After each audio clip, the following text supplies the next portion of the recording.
Welcome back.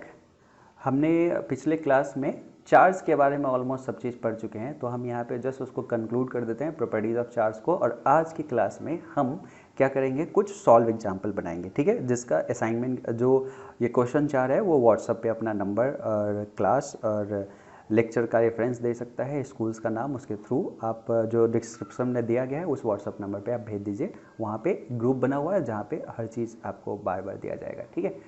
इसकी property को देखेंगे। Charge is a scalar quantity, magnitude but no direction, उसमें मैग्नीट्यूड होता है लेकिन डायरेक्शन नहीं होता। Charge add up like a real number, proper sign have to be consider. उसमें चार्ज एक स्केलर क्वांटिटी है, वो उसमें डायरेक्शन नहीं होता, उसमें सिर्फ मैग्नीट्यूड होता है और प्रॉपर साइन के साथ में हम उसे वो ऐड करते हैं, जैसे +4 -4 +3 -2 ऐसे करके जितना जितना चार्ज है सिंपली ऐड कर देंगे।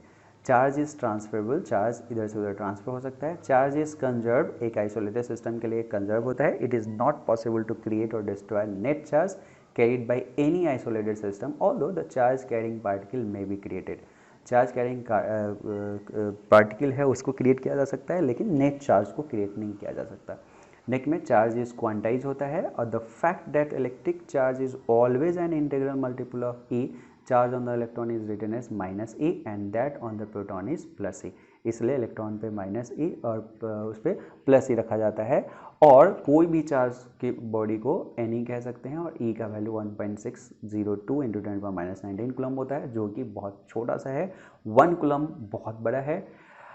1 कूलम को कभी भी हमें मेजर करना है तो 1 सेकेंड में एक कंडक्टर के थ्रू यदि 1 एम्पियर करंट फ्लो हो रही है तो 1 सेकेंड में जितना चार्ज फ्लो हो जाएगा उसको हम कहेंगे 1 कूलम। और वो लगभग ये 10⁻18 है, ठीक है। 1 कूलम में 6 × 10⁻18 लगभग इलेक्ट्रॉन्स होते हैं, ठीक है। और ये हमेशा चार्ज को n2 - n1 times of e के फॉर्मेट में लिख सकते हैं। नेक्स्ट में like point charges repel each other while unlike point charges attract each other, ये पहले भी जानते हैं। चार्ज बॉडी में अट्रैक्ट न्यूट्रल बॉडी और अपोजिटिवली चार्ज बॉडी। चार्ज बॉडी या तो अपोजिटिवली चार्ज बॉडी को अट्रैक्ट करेगा या न्यूट्रल को भी अट्रैक्ट करेगा। ऑलवेज रिपेल्स और तो note repulsion is a sure test of electrification where the attraction may not. Repulsion इसलिए क्या होता है, श्योर टेस्ट होता है क्या चीज़ का, कि हाँ एक चार्ज जो बॉडी है वो इलेक्ट्रीफाई है, ठीक है, वो चार्ज्ड है। एक ही सेंटेंस, एक ही वर्ड है कि कोई बॉडी चार्ज है या इलेक्ट्रीफाई है, उसको हम सेम ही बात कहते हैं, सेम ही चीज़ कहते हैं, ठीक। Charge is always associated with mass, charge हमेशा मास से एसोसिएट होगा क्योंकि इलेक्ट्रॉन जा रहा है तो इलेक्ट्रॉन के बिना आप उसको, इलेक्ट्रॉन में मास होता है तो वो तो एसोसिएट होगा ही। तो charge is always associated with mass, that is charge can not exist without mass, although mass can exist without charge, क्योंकि हो सकता है कि उसमें नेट न्यूट्रल हो गया है। Charge is relatively invariant, charge invariant होता है। This means that charge is independent of frame of reference, frame of reference पे चार्ज इंडिपेंडेंट होता है। ऐसा नहीं कि आप एक चार्ज को लेकर लिफ्ट में बैठ गए और लिफ्ट ऊपर जा रही है तो उसका वैल्यू बदल गया। Charge on body does not change whether we whatever be its speed, speed कितना भी रहे चार्ज नहीं बदलता। This property is worth mentioning as in contrast to the charge the mass of the body depends on its speed and increase with increase in speed। लेकिन मास में changing होते रहता है, मास स्पीड पे डिपेंड करता है। वो भी जब आइंस्टीन वाले डोमेन में हम जाते हैं, मतलब मॉडर्न फिजिक्स के डोमेन में जाते हैं, तो माइक्रोस्कोपिक लेवल पे जाते हैं। तो a charge at rest produce only electric field around itself and charge having uniform motion produce electric as well as magnetic field around itself। very first lecture में था। while charge having acceleration emits electromagnetic radiation, ये हमने पहले देख रखा है, ठीक है। तो ये सब चार्ज के बारे में था। अब आज के जो मेन पार्ट है उस पर हम आते हैं, जहाँ पे हमें कुछ क्वेश्चंस का सॉल्व क्वेश्चन को यहाँ पे हमें करना था और वो सॉल्व क्वेश्चंस आप यहाँ पे देखेंगे, ठीक है। अब जो सॉल्व क्वेश्चंस है, और यदि आपने वो चैलेंज कमेंट में लिखा होगा तो वेरी गुड, तो यहाँ पे आप उसको उसका आंसर भी मिल जाएगा जो पहले क्वेश्चंस का आंसर था, ठीक है। अब जैसे पहला है, पहला एग्जांपल दिया है, a soap bubble is given a negative charge its radius. कोई सोप बबल है, इस पर हमने नेगेटिव चार्ज दे दिया, ये क्या करेगा, सारा नेगेटिव चार्ज आपस में रिपेल करने का कोशिश करेगा, तो इसीलिए ये क्या होगा, बबल का साइज बढ़ जाएगा। तो answer is what, increase. Which of the following charge is not possible. देखो 1.6 इंटू 10⁻18 ये और ये, अब हमें पता है हमेशा एन ई ही क्यू हो सकता है, ठीक है, तो हमेशा ये इंटीजर्स होना चाहिए। तो आपको दिख रहा होगा 10⁻18 जो आया है ये 1.6 इंटू इतना, ये ऑब्वियसली 10 मल्टीप्लाई करने से आया हुआ, तो इसका मतलब दिस इज नथिंग बट ये जो क्यू है वो 10 टाइम्स ऑफ ई के बराबर है। ये तो सिंपल कितना है, ये क्यू जो है वो 1 टाइम्स ऑफ ई के बराबर है। ये क्यू जो है वो कितना है, कैसे आया, ये हो गया Q is equal to E by 10 से, क्योंकि नीचे 10 रखेंगे तभी वो -20 हो गया। अब ये कभी पॉसिबल नहीं है, ठीक है, क्योंकि फ्रैक्शन में नहीं हो सकते। तो ये दोनों क्वेश्चन बहुत सही था। अब वो चैलेंजिंग क्वेश्चन आता है जो आपको पूछा गया था, ठीक है, तो जरा सा ध्यान से इसको समझना। जैसे देखो हमारे पास 5 बॉल थे, ठीक है, तो 5 बॉल थे, हमारे पास 5 बॉल थे 1 2 3 4 और 5। अब इसके पेयर्स को देखो 1 2 2 2, जब 1 और 2 को देखा गया तो इसमें अट्रैक्शन हुआ है, तो ये आपस में अट्रैक्ट कर रहे हैं 1 और 2। फिर नेक्स्ट में 2 और 4 भी आपस में अट्रैक्ट कर रहे हैं, 2 और 4 भी आपस में अट्रैक्ट कर रहे हैं। फिर 4 और 1 भी आपस में अट्रैक्ट कर रहे हैं, तो 4 और 1 भी आपस में अट्रैक्ट कर रहे हैं। ये पूरा वो पोर्शन था जिसमें अट्रैक्शन हो रहा है। फिर नेक्स्ट में 2 3 और 4 5 रिपल्सन में मतलब 2 और 3 और 4 और 5 ये आपस में रिपेल कर रहे हैं, ये आपस में क्या कर रहे हैं, रिपेल कर रहे हैं। अब आपस में रिपेल कर रहे हैं तो यहाँ से एक कंक्लूजन तो आपका पहले ही बनता है। यदि हम इसको सॉल्व करने की कोशिश करें तो एक कंक्लूजन आपका पहले ही बनता है वहाँ पे, वो ये कि इस दोनों में यदि रिपल्सन है, इस दोनों में यदि रिपल्सन है, कलर में ग्रीन ही ले लेता हूँ तो ठीक रहेगा। यदि इन दोनों में रिपल्सन है, ठीक है, तो डेफिनेट एक चीज़ कह सकते हैं, रिपल्सन है तो दोनों चार्ज बॉडी होगा, मतलब 2 और 3 और 4 और 5 चार्ज होगा, तो मस्ट बी चार्ज, ये तो हो गया मस्ट बी चार्ज। 2 3 4 5 चार्ज होगा ही होगा, न्यूट्रल नहीं हो सकता क्योंकि रिपल्सन इसमें हुआ है। कभी भी न्यूट्रल बॉडी के बीच, न्यूट्रल और चार्ज बॉडी के बीच में अट्रैक्शन ही हो सकता है। तो 2 3 4 5 चार्ज है, ये डेफिनेट हो गया, मतलब इसमें 2 3 4 और 5 चार्ज बॉडी है, ये डेफिनेट हो गया। इसका मतलब 1 का अभी भी हमें दिख रहा है कि ये न्यूट्रल भी हो सकता है और चार्ज भी हो सकता है, तो इसके 2 कंडीशंस अभी बाकी हैं। अब यहाँ पे देखते हैं, ठीक है, यहाँ पे देखते हैं 1 और 2 के बीच में अट्रैक्शन हुआ है, यहाँ पे 2 चार्ज्ड है तो 1 का न्यूट्रल पॉसिबिलिटी है क्योंकि चार्ज बॉडी न्यूट्रल को क्या कर सकता है, अट्रैक्ट कर सकता है, ठीक है।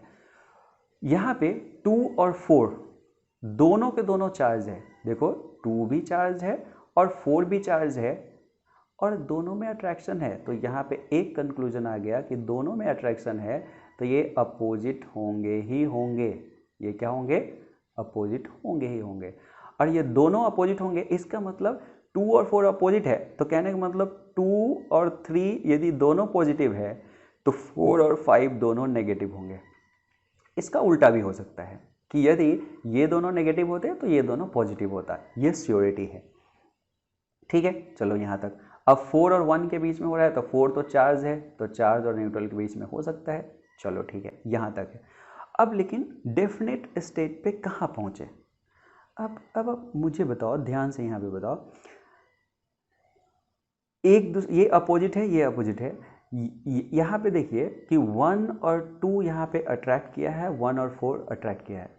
यदि आप ऑप्शन से देखना चाहे कि ये पॉजिटिवली चार्ज होता, 1 पॉजिटिवली चार्ज होता, तो चलो ठीक है, ये पॉजिटिव 2 को नेगेटिव होना पड़ता, 2 को नेगेटिव होना पड़ता, ठीक है, 2 को नेगेटिव होना पड़ता, और यहाँ पे अट्रैक्ट हुआ है, पॉजिटिवली चार्ज है, तो 4 को भी नेगेटिव होना पड़ता। तो 2 और 4 दोनों नेगेटिव होता तो ये अट्रैक्शन नहीं होता, मतलब ये पॉसिबिलिटी तो गया। सिमिलरली नेगेटिव की पॉसिबिलिटी गया, सिर्फ बचा कि न्यूट्रल का है, ठीक है। मुझे लगता है आप समझ में आ गया होगा। अब मैंने एक ये चीज़ कहा था कि चलो ठीक है, वन न्यूट्रल है, ये पता चल गया, और मैंने ये कहा था कि जो फिफ्थ बॉडी है उसको नेगेटिव बॉडी के पास लाए तो अट्रैक्शन शो किया, मतलब 5 पे क्या है, पॉजिटिव है। तो आप 5 पे पॉजिटिव, तो इसलिए 4 पे पॉजिटिव होगा, इसके जस्ट अपोजिट 2 3 पे होगा, इस पे नेगेटिव, इसके नेगेटिव, ये न्यूट्रल। तो आंसर इज ये न्यूट्रल, ये नेगेटिव, नेगेटिव, पॉजिटिव, पॉजिटिव, जो फर्दर क्वेश्चन मैंने उसमें पूछा था। मेरे ख्याल से अब वो चैलेंज का जवाब आपको मिल गया होगा। हाँ ठीक है, अब नेक्स्ट क्वेश्चन को देखते हैं। तो ये बहुत बढ़िया क्वेश्चन है जिसमें आपको पता चला कि ये कैसे हम सॉल्व करेंगे। अब नेक्स्ट जो हमारा क्वेश्चन है, थर्ड हो गया 4।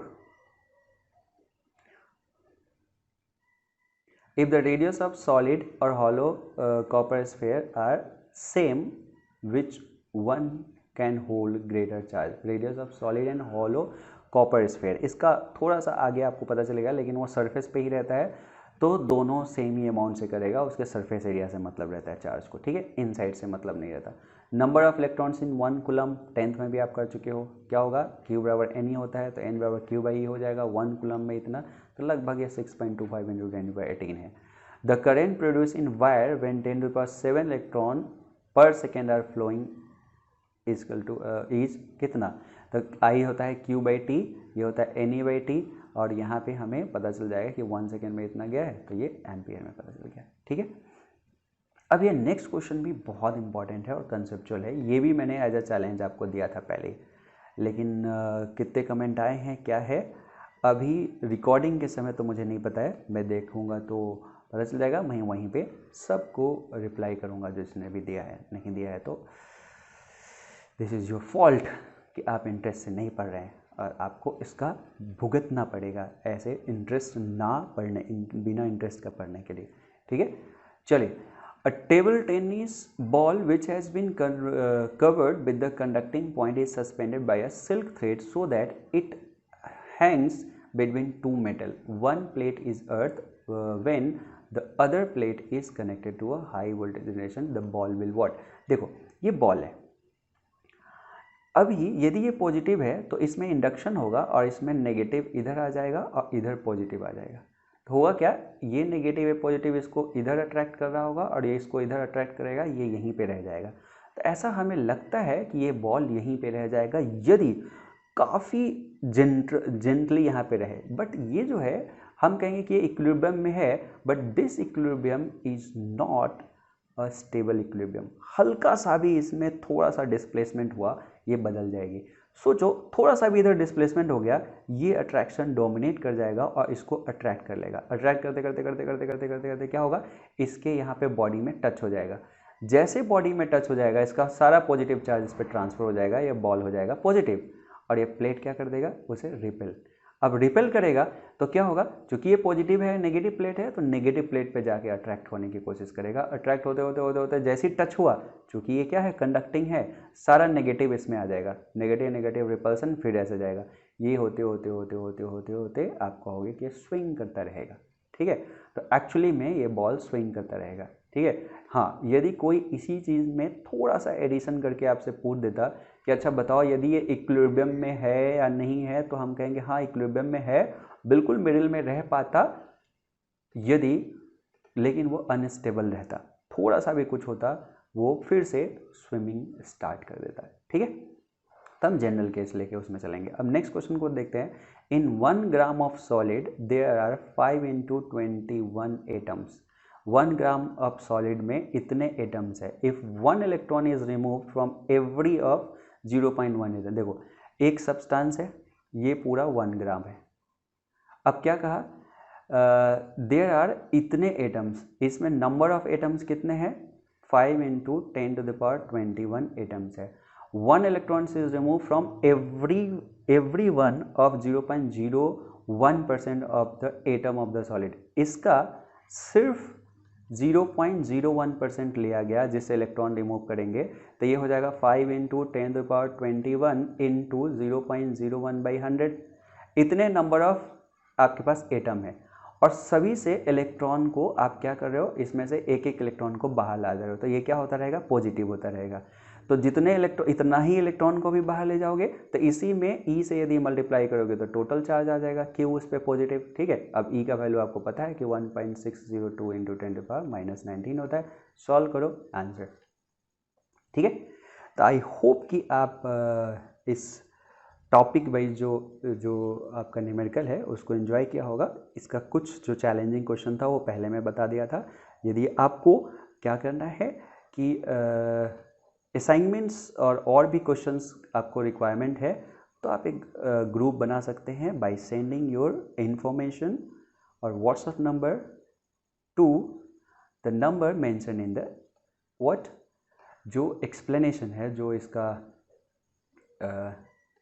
इस वीडियो लेक्चर का जो सबसे शुरुआत में डिस्क्रिप्शन है उसमें ये चीज़ दिया गया है। ठीक है, तो नेक्स्ट लेक्चर में हम मिलते हैं, तब तक के लिए बाय, थैंक यू।